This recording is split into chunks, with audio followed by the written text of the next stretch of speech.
E ao final da confissão, então, o sacerdote São João Maria Vianney pergunta para a penitente, a jovem que estava ali no confessionário: não tens mais nenhum pecado para confessar?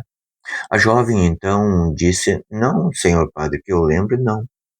Pois bem, lembras daquele dia que estavas num baile e lá apareceu um jovem bonito, elegante, muito educado, e você desejou muito dançar com ele? Ah, sim, eu lembro. Lembras que depois disso você acusou Deus de ter atrapalhado, de não deixar ele dançar contigo? Eu lembro, padre, lembro. Pois é, aquele jovem bonito, educado, era o próprio demônio que veio para te perder naquela noite. Ele conseguiu levar muitas daquelas moças com as quais ele dançou, né, ao pecado. Mas não conseguiu levar você porque você tinha a medalha milagrosa. Todas as vezes que ele olhava para a medalha milagrosa, ele não conseguia te convidar para dançar. O homem vê a face, Deus vê o coração. É o que nós vemos no evangelho de hoje. O evangelho que está em Mateus, capítulo 23, a partir do versículo 23.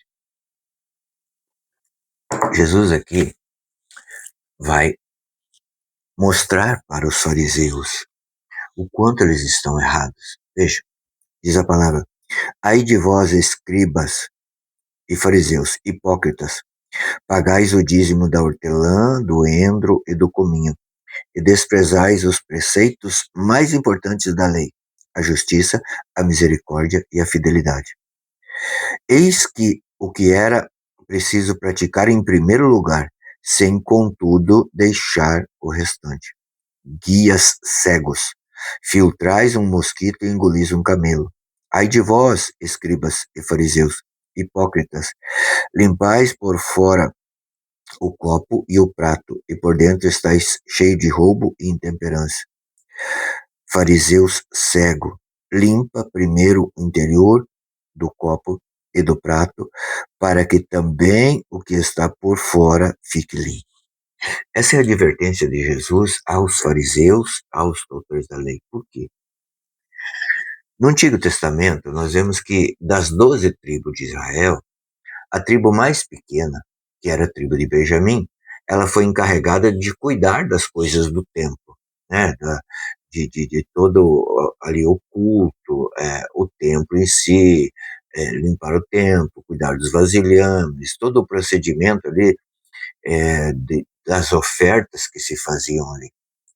Então, a tribo de Benjamim, ela recebia o dízimo das outras tribos para, então, eles terem o mínimo necessário, né, para terem uma vida digna. Mas, agora já está contaminado, digamos assim, eles foram contaminados pela cobiça. Então, eles estão mais interessados em cobrar o dízimo, eles focam mais em obrigar as pessoas a pagar o dízimo do que em grandes pecados que se cometia na época, né? Eles começaram a olhar só para o exterior e não para o interior. Então eles acreditavam que o rito por si só, né, era como se fosse uma mágica, seria o suficiente para Deus. E no coração deles, cada vez mais, como a própria palavra diz, estava cheio de imundícies. Essa palavra de hoje é um convite para nós também, né?